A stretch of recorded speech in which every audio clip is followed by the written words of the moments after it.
नमस्कार, जय Shri Ram friends, good afternoon. आज हम लोग बात करेंगे कुछ हमारी अपनी समस्याओं पे, भारतीयों की समस्याओं पे। और इसमें एक वर्ड है, उर्दू का वर्ड है या फारसी का है वो होगा पता नहीं।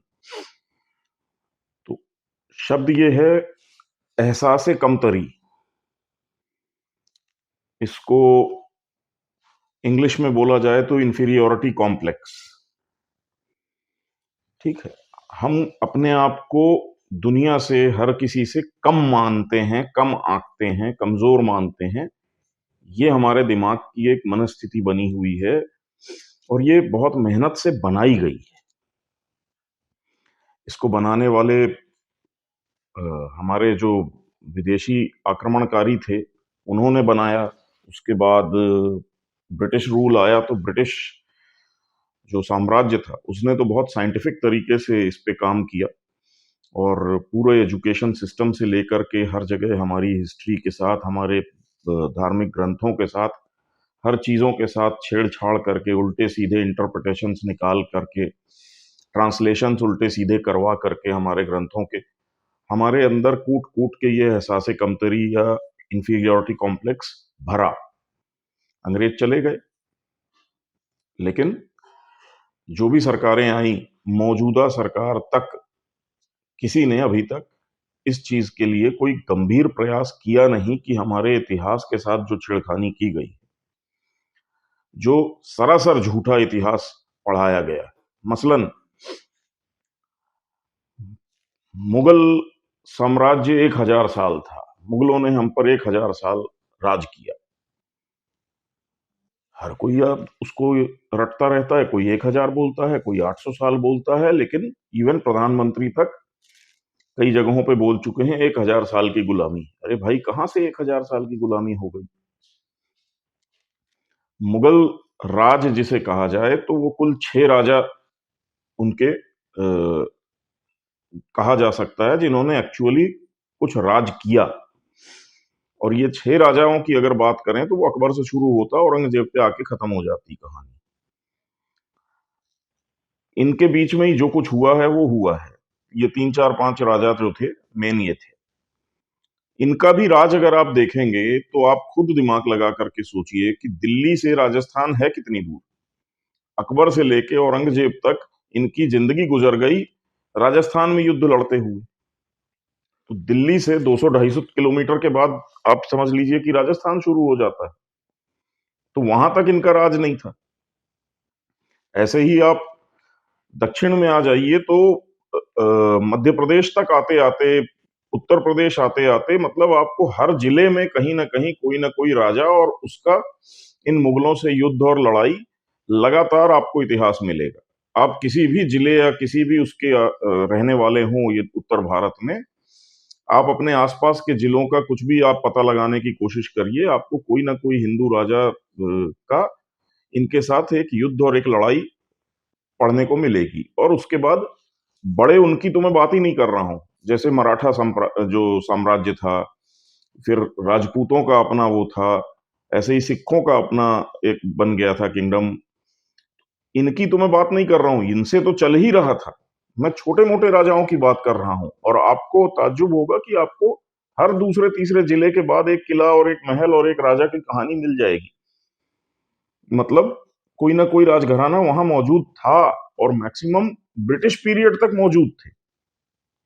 मतलब अंग्रेजों के राज में भी अगर आप देखेंगे तो आपको अक्सर मिल जाएगा कि किसी न किसी आसपास के आपके जिले में या कहीं कोई राजा साहब थे, उनकी हवेली आज भी मौजूद है। कई जगहों पे राजा साहब और उनका परिवार आज भी रह रहा है। मैं राजस्थान की बात नहीं कर रहा हूँ, ये उत्तर प्रदेश, बिहार और मध्य प्रदेश में आपको मिल जाएंगे। जैसे मध्य प्रदेश में हमारे यहाँ सिंधिया राज परिवार है, दिग्विजय सिंह राज परिवार है, वो राघवगढ़ में उनका महल वहल है, उसमें वो रहते हैं आज तक। ऐसे ही हर जगह, मतलब छत्तीसगढ़ चले जाइए, वहां पे रमन सिंह चीफ मिनिस्टर थे, वो किसी राज परिवार से थे, उनके पास हवेली हवेली सब है उनके शासन काल की, और आज भी उनका परिवार उसमें रह रहा है। सैकड़ों एकड़ की खेती है उनकी, उस जमाने से आज तक चली आ रही है। तो ऐसा कुछ नहीं था कि मुगलों ने हमारे ऊपर पूरा शासन आसन किया। आज भी राजस्थान के अंदर आपको भव्य और सुंदर खूबसूरत महेली हवेलियां और सब कुछ, बहुत सी तो अब होटल बन गई हैं।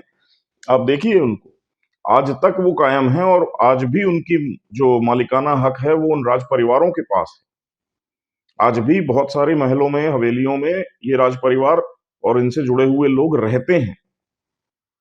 तो और मुगलों का कौन कहाँ रहता हुआ मिलता है, आप मुझे बता दीजिए। इक्का दुक्का कहीं फटीचर गरीब नवाब अवाब टाइप के लोग मिल जाएं तो मिल जाएं, अदरवाइज आपको कुछ नहीं मिलता। तो अगर इन्होंने 700-800 साल भारत पे राज किया तो इनका धन संपत्ति वैभव कहाँ गया? तो इसका मतलब है कि ये सारे किस्से कहानियां झूठ थे, काल्पनिक थे, ऐसा कुछ हुआ नहीं था। अब हम लोग आते हैं आज के विषय पे। तो जैसा मैं बोल रहा था आपको कि ये जो इंफीरियोरिटी कॉम्प्लेक्स है, ये हमारे अंदर जो हीन भावना है, ये बिठाई गई और इसको आजादी के बाद भी कंटिन्यू किया गया। हमारी हिस्ट्री बुक्स वैसी की वैसी रखी गई। पूरी हिस्ट्री में हमको मुगल पढ़ाए गए, हमारे अपने राजा और हमारे अपने राज खानदान, राज परिवार और उनका मुगलों से जो संघर्ष रहा, अंग्रेजों से जो संघर्ष रहा, उसके बारे में कुछ नहीं पढ़ाया गया, जबकि वीरता से भरी हुई कहानियां। अब ना सिर्फ सरकारें, हमारा जो मीडिया है वो तो एक नंबर का इस मामले में छिछोरा है। मतलब मीडिया को अगर आप देखेंगे तो आपको ऐसा लगेगा कि भारत में पाकिस्तान का मीडिया चल रहा है या किसी दुश्मन देश का मीडिया चल रहा है, क्योंकि वो हर न्यूज की रिपोर्टिंग इस एंगल से करते हैं कि जहां उन्हें भारत को नीचा दिखाना है। अब जैसे ये हेडलाइन देखिए, अब ये हेडलाइन हिंदुस्तान टाइम्स ने छापी है और गूगल सर्च करके देखिए तो आपको दिखाई देगा कि लगभग यही हेडलाइन ऑलमोस्ट बाकी के सारे न्यूज चैनल्स और न्यूज पेपर्स और जितने भी आउटलेट्स हैं, इवन यूट्यूब पे जो इन चैनलों के और इन न्यूज़पेपर्स के चैनल्स हैं यूट्यूब पे, उन लोगों ने भी एज इट इज इसको रिपोर्ट किया है और इसमें ये लिख रहे हैं कि बाइडेन ने भारत आने की, भारत यात्रा जो है उसको कैंसिल कर दिया। पाकिस्तानियों ने तो इस पे बांगड़ करना शुरू कर दिया, भिखमंगों ने, कि भारत की कूटनीतिक हार हो गई और ये हो गया और वो हो गया और बाइडेन ने बिल्कुल मना कर दिया, बेइज्जती हो गई भारत की। और इसी आर्टिकल में अब आप नीचे देखिए, इस आर्टिकल में दो कॉन्ट्राडिक्शंस आपको दिखाई देंगे। इस आर्टिकल का कहना है कि 26 और 27 दो दिन भारत ने ये बोला कि बाइडेन को कि आप आ जाइए और 27 को हम लोग क्वाड की मीटिंग रख लेंगे, 26 जनवरी को आप रिपब्लिक डे परेड के चीफ गेस्ट बनिएगा। उसी आर्टिकल में वो कह रहा है कि 26 जनवरी को ऑस्ट्रेलिया डे भी होता है, तो ऑस्ट्रेलिया के प्राइम मिनिस्टर का आप आना असंभव है। भाई उनके यहां भी उनका राष्ट्र दिवस है, भारत में 26 जनवरी गणतंत्र दिवस है। जैसे भारत का प्रधानमंत्री यहां से निकल के जा नहीं सकता किसी विदेश यात्रा पे, वैसे ऑस्ट्रेलिया का प्राइम मिनिस्टर अपने देश से बाहर नहीं निकल सकता, तो संभव ही नहीं है। दूसरा, जो जापान है, तो जापान में 15 से 22 जनवरी के बीच में उनकी संसद का सत्र शुरू होना होता है और उस बीच में क्या होता है, जब उनके यहाँ सत्र चल रहा होता है तो उनके यहाँ भी नियम के मुताबिक प्राइम मिनिस्टर सेशन जब चल रहा हो, सत्र चल रहा हो संसद का, तो देश से बाहर नहीं रह सकता, उसको देश में रहना है। तो भाई ना जापान के प्राइम मिनिस्टर का इंडिया आ पाना संभव था और ना ऑस्ट्रेलिया की, तो क्वाड की 27 तारीख को बैठक कैसे हो सकती है? तो ये कॉन्ट्रडिक्शन भी आपको इसी रिपोर्ट में मिलेगा। आप गूगल पे सर्च कर लीजिए, आपको पूरी रिपोर्ट हिंदुस्तान टाइम्स की मिल जाएगी। ठीक है, अब आते हैं कि बाइडेन की विजिट का जो मामला है ये कहां से आया। तो क्या भारत के सरकार की तरफ से कोई बयान जारी करके कहा गया कि इस साल के हमारे जो 26 जनवरी का परेड होगी उसके चीफ गेस्ट जो बाइडेन होंगे? नहीं कहा गया, क्योंकि होता है नॉर्मली, इससे पहले बराक हुसैन ओबामा भी आए हैं, मेरे ख्याल से ट्रंप भी 26 जनवरी में चीफ गेस्ट रह चुके हैं शायद, या और उसके अलावा इस साल 2023 में मेरे ख्याल से इजिप्ट के प्रेसिडेंट थे चीफ गेस्ट। तो जब भी किसी का मतलब किसी फॉरेन डिग्नेटरी का, किसी राष्ट्र प्रमुख का फाइनल हो जाता है प्रोग्राम, तो सरकार महीनों पहले बता देती है कि इस साल हमारे 26 जनवरी के कार्यक्रम के मुख्य अतिथि ये होंगे। सरकार की तरफ से कोई बयान नहीं आया था। फिर क्या हुआ? हुआ ये कि अब हमारे मीडिया की कमी बोल दें, एहसास कमतरी बोल दें, या अमेरिका की जो डिप्लोमेटिक शरारत है वो बोल दें आप। G20 की समिट में 2 दिन के लिए शायद जो बाइडेन भारत में थे, और उस बीच में मोदी जी से उनकी मुलाकातें हुई, और उसमें मोदी जी ने अमेरिकन राजदूत के हिसाब से, उसमें भी कोई भारतीय सोर्स नहीं है, अमेरिका के राजदूत एरिक गारसेटी ने ये कहा कि मोदी जी ने बाइडेन को ये बोला है वर्बली कि आप 26 जनवरी की परेड में हमारे चीफ गेस्ट बन के शामिल होंगे क्या, इस टाइप की बात। इसी मीडिया रिपोर्ट में, इसी हिंदुस्तान टाइम्स की रिपोर्ट में ये आगे लिख रहा है कि भारत की तरफ से कोई फॉर्मल कम्युनिकेशन अमेरिका के साथ नहीं किया गया, मतलब भारत ने उनको कोई चिट्ठी नहीं भेजी, और जब तक चिट्ठी नहीं भेजी जाती, ऑफिशियल कम्युनिकेशन नहीं होता। तो मोदी जी ने अब उनसे मजाक में बोला, ऐसे ही बोल दिया, कैजुअली बोल दिया, या उन्होंने बोल दिया, बाइडेन ने कह दिया होगा कि मुश्किल है, ऐसा है, वैसा है, जो भी हो, इनकी आपस में एक कैजुअल सी बातचीत हुई, जिसको कि वहां के राजदूत अमेरिका के, उन्होंने मीडिया के सामने सितंबर में कहा कि मोदी जी की बाइडेन से ऐसी ऐसी बातें हुई, जिसमें मोदी जी ने ये भी कहा है कि आप 26 जनवरी को शामिल हों। भारत की तरफ से जब कुछ नहीं कहा गया कि आपको आना है या आपको हम फॉर्मल इनविटेशन भेज रहे हैं, फिर वो वहां से एक चिट्ठी आती है कि ठीक है जी, हम आपका इनविटेशन एक्सेप्ट कर रहे हैं। उसके बाद पूरा शेड्यूल बनता है मिनट टू मिनट कि कितने बजे प्लेन लैंड होगा, कितने बजे कहाँ जाएंगे, किससे मिलेंगे, कितने मिनट की मीटिंग होगी, कब वो होटल जाएंगे, कब वो लंच करेंगे, किसके साथ लंच करेंगे, लंच में कितने लोग आएंगे, किस साइड से कितने लोग बैठेंगे, टेबल पे कितने बैठेंगे, लंच टेबल पे होगा कि बैंक्वेट हॉल में होगा, कैसे होगा, उस पे कोई स्पीच होगी, नहीं होगी, प्रेस कॉन्फ्रेंस होगी, नहीं होगी, हर चीज डिसाइड होती है। और इसको महीनों पहले डिसाइड कर लिया जाता है, क्योंकि आपने मान लीजिए अमेरिकन प्रेसिडेंट आए हैं, उनके लिए कोई लंच रखा गया है, राष्ट्रपति ने कोई डिनर रखा है, कुछ भी रखा है, उसके लिए भी गेस्ट की जो लिस्ट बनती है, वो उनकी गेस्ट की लिस्ट महीनों पहले बन करके उनको इनविटेशन चले जाते हैं, ताकि गेस्ट्स भी अपना टाइम सेट करके वहां पहुंच जाएं। तो ये सारी चीजें महीनों पहले एक्सरसाइज हो जाती है। आज दिसंबर में जाकर के ये खबर आ रही है कि बाइडेन नहीं आ रहे हैं। इसका मतलब है कि भारत सरकार की तरफ से ना कोई फॉर्मल प्रपोजल भेजा गया था, ना उनकी तरफ से कोई एक्सेप्टेंस आई थी, ना किसी प्रोग्राम में कोई वर्किंग की गई थी, कुछ भी नहीं हुआ था। और ये भी एक शरारत क्या होती है कि वहां पे प्रेस हाउस, व्हाइट हाउस में जो प्रेस ब्रीफिंग होती है, उसमें किसी पत्रकार ने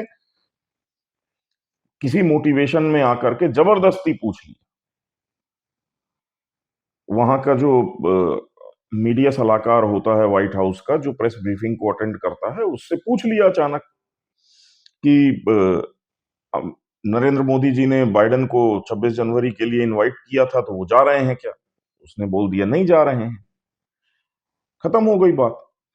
ऑफिशियली ना कोई इनविटेशन गया, ना उन्होंने ऑफिशियली उसको एक्सेप्ट किया या मना किया, कुछ भी नहीं हुआ। लेकिन हमारी मीडिया ने इस नैरेटिव को ऐसे चला दिया कि मानो भारत की सरकार ने हाथ पैर जोड़ करके उनको इनवाइट किया था, और अचानक लास्ट मोमेंट पे अमेरिका ने मना करके भारत की बेइज्जती कर दी, जब कहीं कोई मामला नहीं था। और इस चीज को पाकिस्तान के जाहिलों ने उठा करके भांगड़ा नाचना शुरू कर दिया कि भारत की कूटनीतिक पराजय हो गई, ये हो गया, वो हो गया, ऐसा हो गया। ये हमारे मीडिया का जाहिलपन है, और ये रेगुलर बेसिस पे ये काम करते हैं। मतलब आप इनकी 10 हेडलाइन उठा लीजिए, 9 हेडलाइंस का मामला ऐसा होगा कि ऊपर जो हेडलाइन लिखी है, नीचे आर्टिकल पढ़ेंगे, दूसरे तीसरे चौथे पैराग्राफ में आते आते आपको कहानी बिल्कुल उल्टी दिखाई देगी। तो ये समझ के बाहर है कि ये लोग मतलब न्यूज़पेपर्स चला रहे हैं। ये हिंदुस्तान टाइम्स है। मतलब कोई गली मोहल्ले का ये इवनिंग इवनिंग न्यूज़पेपर वाला अखबार होता, सनसनीखेज टाइप की जो खबरें छापते हैं कि आदमी ने कुत्ते को काट लिया टाइप की, उस टाइप का अखबार होता तो भी समझ में आता। ये मेन स्ट्रीम के न्यूज़पेपर है और इसलिए मीडिया अपनी पूरी क्रेडिबिलिटी खो चुका है। इनकी आज कोई इज्जत नहीं बची पब्लिक की निगाह में। लोग ट्विटर, फेसबुक और यूट्यूब को ज्यादा प्रेफर करते हैं कि हम वही न्यूज देख लेंगे। यार तुम लोगों का तो भरोसा ही नहीं, तुम तो दिन को रात बताने लगते हो। तो ये और ये चीज हमको आपको समझनी है, ताकि इस टाइप की घटिया छिछोरी टुच्ची पत्रकारिता जो है, बिकी हुई पत्रकारिता और देश विरोधी पत्रकारिता, इसको हम लोग खत्म कर सकें। ऐसी रिपोर्ट्स लिखने वाले जाहिलों को नाम से अपन सामने ला करके घसीट के खड़ा कर सकें कि ये बिका हुआ आदमी है, ये घटिया पत्रकार है, इसको पत्रकार कहलाने का हक नहीं, ये दलाल है। और ये हुआ है। आप देखें तो ये बहुत सारे जो तथाकथित संपादक होते थे, जो संपादक बन के न्यूज चैनल्स पे बैठे थे, करोड़ों में पैकेज ले रहे थे, आज वो भिखारी बन के घूम रहे हैं, यूट्यूब के चैनल्स चला रहे हैं और कुत्ते जैसी इज्जत नहीं है उनकी। एक क्रांतिकारी संपादक थे, वो क्रांतिकारी वाला इंटरव्यू लिए थे, उससे बड़े प्रसिद्ध हुए थे। अभी ग्वालियर के पास वोटिंग हो रही थी, वहां पे महिलाओं को छेड़-छेड़ करके जबरदस्ती पूछ रहे थे वोट किसको डाला, क्यों डाला, ये है वो। पब्लिक मारने पे उतारू हो गई थी उनको, भाग करके कार में बैठ के भागे हैं वहां से। इनकी ये हालत है आज की डेट में। तो और प्रॉब्लम क्या है कि ये चल कैसे जाता है, क्योंकि कई जगह पे ये हर बार भारत को नीचा दिखाने की कोशिश करते हैं और हम उसको एक्सेप्ट कर लेते हैं, क्योंकि हम भी अपने दिमाग में मान के बैठे हैं कि भारत तो 1000 साल से गुलाम था, हम तो गधे हैं, हमें पड़ गए जूते तो क्या दिक्कत है, हम तो जूता खाने के लिए बने हैं। ये हमने भी अपने दिमाग में बैठा रखा है। तो ये जबरदस्ती आके बता जाते हैं कि लो जी वो तुमको जूता मार गया, हम लोग मान लेते हैं हाँ यार मार गया होगा। 1000 साल से लोग मार रहे हैं हमें। हम कभी तहकीकात करने की कोशिश नहीं करते हैं, खड़े होने की कोशिश नहीं करते हैं कि ऐसी तैसी कैसे मार गया। जबकि आज अगर देखा जाए तो भारत उस मोड में चल रहा है। भारत आज, अब आप मजे की बात देखिए, अगर आप एस जयशंकर जी जो हैं हमारे विदेश मंत्री, उनके स्टेटमेंट्स और उनके जो बयान पब्लिक में होते हैं, अगर आप उनका एनालिसिस करें, आप उनके 50-100 बयान इकट्ठा करें और उनको आप एनालाइज करें, तो 60 से 70% बयानों में वो पश्चिम की दादागिरी, पश्चिम की जो शोषण करने की एक राजनीति होती है, दूसरे देशों को दबाने की राजनीति होती है, हावी होने की एक कोशिश होती है पश्चिमी देशों की कूटनीतिक या राजनीतिक रूप से हर किसी के ऊपर। वो लगातार उनके बयान इन चीजों पे हैं। वो हर मतलब 60 से 70% टाइम्स जयशंकर पश्चिमी देशों को कटघरे में खड़ा करते हुए दिख जाएंगे आप। लेकिन मीडिया में आप जब जाएंगे तो मीडिया में 60 से 70% जो बयान आपको दिखाई देंगे जयशंकर के, वो चीन या पाकिस्तान केंद्रित होंगे, क्योंकि हमारा मीडिया के सर पे चीन का एक बहुत बड़ा भूत सवार है, क्योंकि चीन से पैसे बहुत मिलते हैं। और अभी न्यूज क्लिक वाला कांड हुआ है ना, एक उनके संपादक जेल में पड़े हुए हैं चाइना का पैसा खाने के चक्कर में। तो ये चीन के भूत के चक्कर में कि चीन के खिलाफ जयशंकर ने ऐसा बोल दिया, जयशंकर को पलट के चीन से ऐसा जवाब आ गया, ये है वो ये भूल जाते हैं कि जयशंकर यूरोप और अमेरिका की मैक्सिमम ऑफ द टाइम उनकी खिंचाई करते रहते हैं और इन देशों से जयशंकर के खिलाफ एक शब्द नहीं निकलता। आप सोचिए क्यों नहीं निकलता, उनकी हिम्मत क्यों नहीं पड़ती कभी जयशंकर को पलट के जवाब देने की। वो इंग्लैंड में बैठ करके इंग्लैंड के खिलाफ बोल देते हैं, अमेरिका में बैठ के अमेरिका के खिलाफ बोल देते हैं, वो जर्मनी में बैठ के यूरोप और जर्मनी के खिलाफ बोल देते हैं, और वहां की सरकार और मीडिया की बोलती बंद रहती। क्यों? उनकी हिम्मत नहीं पड़ती है भारत को, भारत से आज बहस करने की। भारत आज उनके मुंह पे सच बोल के आता है, उनकी असलियत दिखा के आता है, और वो उसका जवाब देने की हिम्मत नहीं कर पाते हैं, क्योंकि उनको डर है कि अगर कहीं भारत ने नाराजगी में रिएक्शन कर दिया कुछ तो हमारा नुकसान हो जाएगा। आपको ताज्जुब होगा सुन के, कम से कम दुनिया के 100 देश ऐसे हैं जो आज इस समय ये कैलकुलेशन करके बैठे हैं कि हमको अगले 25-50 साल भारत के साथ अलाइन होके चलना है, वरना हमारी अर्थव्यवस्था बर्बाद हो जाएगी, हम लोग भूखे मरने लगेंगे। कम से कम 100 देश हैं 190 में से ऐसे। कभी आपके मीडिया ने आपको बताया, कभी आपके मीडिया ने आपको ये बताया कि भारत अचानक उठ करके बालाकोट पे स्ट्राइक करता है और उसके कुछ महीनों के अंदर अमेरिका डिसाइड कर लेता है कि अब हम अफगानिस्तान से जा रहे हैं जी? क्यों भागा दुम दबा के? और भारत ने बालाकोट क्यों चुना स्ट्राइक करने के लिए? अरे स्ट्राइक करना था तो आतंकवादी तो कुत्तों की तरह गली गली में मिलते हैं पाकिस्तान के, किसी भी गांव पे 2 बम पटक देते। इतनी दूर जाने की क्या जरूरत थी? बालाकोट भारत के बॉर्डर के बाद उनका कैपिटल है इस्लामाबाद, इस्लामाबाद के उस तरफ बालाकोट है, और बालाकोट से थोड़ा सा आगे अफगानिस्तान। भारत ने इतनी दूर जाके बालाकोट में उनको ठोका क्यों? कभी मीडिया ने आपको बताया कि वो बालाकोट का चुनाव क्यों किया गया था? भाई, लाइन ऑफ कंट्रोल जो है हमारी एलओसी, उससे बमुश्किल 50-100 किलोमीटर अंदर आप स्ट्राइक कर दीजिए, आपको 1 दर्जन आतंकवादी कैंप मिल जाएंगे। लेकिन आपने जब बालाकोट स्ट्राइक कर दी, आपने एक पूरे साउथ ईस्ट एशिया में इंक्लूडिंग अमेरिका सबको एक स्टेटमेंट दिया कि बॉस, इस एरिया के अंदर हम पावरफुल कंट्री हैं, हम सुपर पावर हैं, हम नॉनसेंस बर्दाश्त नहीं करेंगे। और वहां से अमेरिका को समझ में आया कि हम अफगानिस्तान में बैठ करके पाकिस्तान के थ्रू जो खुराफात करवा सकते थे इंडिया में, अब वो टॉलरेट नहीं की जाएगी। इंडिया रिएक्ट करने लगेगा, और इंडिया जब रिएक्ट करने लगेगा तो एक स्थिति ये आ जाएगी कि भारत अमेरिका के सीधे सीधे टकराव की नौबत बन जाएगी। वहां पे अमेरिका की फजीयत हो जाएगी, क्योंकि आप इतिहास उठा के देख लीजिए, अमेरिका कभी किसी बड़े देश से नहीं टकराता, वो छोटे मोटे देशों से लड़ता भिड़ता रहता है।